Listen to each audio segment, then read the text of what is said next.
La libre entreprise. La concurrence. La motivation du profit.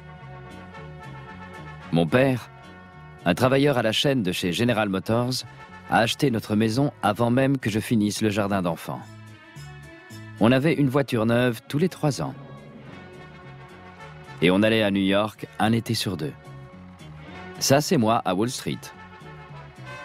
Là, c'est moi en train de réaliser mon premier film à l'Exposition universelle.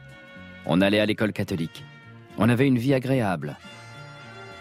Si c'était ça le capitalisme, ça me plaisait bien, et à tout le monde aussi. Durant cette période, beaucoup de gens se sont enrichis et devaient payer parfois jusqu'à 90% d'impôts. 90%? Oui. Mais ça ne les empêchait pas de vivre comme Bogart et Bacall. Et qu'avons-nous fait avec tout leur argent?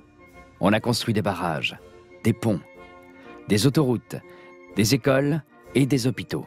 On a même envoyé un type sur la Lune. Les choses semblaient aller dans la bonne direction. Papa avait un emploi sûr et maman pouvait travailler si elle le désirait, mais il n'y était pas obligé. Les familles de classe moyenne n'avaient besoin que d'un seul revenu pour survivre. Notre famille avait l'assurance maladie gratuite, les enfants pouvaient aller à l'université sans demander un prêt à la banque. Papa avait 4 semaines de vacances payées chaque été. La plupart des gens avaient des économies et très peu de dettes.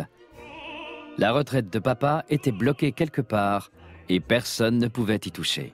Elle serait là pour lui quand il arrêterait de travailler. On avait accès à tout parce que notre compétition industrielle avait été réduite à néant. Voilà à quoi ressemblait l'industrie automobile allemande. Et voici l'industrie automobile japonaise. On peut dire que c'est facile d'être premier quand on n'a pas de concurrence. Bien sûr, tout n'était pas parfait. Ça ne nous dérangeait pas de tolérer un peu de ceci et un peu de cela. Tant qu'on pouvait rester dans la classe moyenne et que nos enfants pouvaient s'en sortir mieux que nous. Ça nous paraissait un bon compromis. Le capitalisme. Personne n'avait jamais été si bien loti.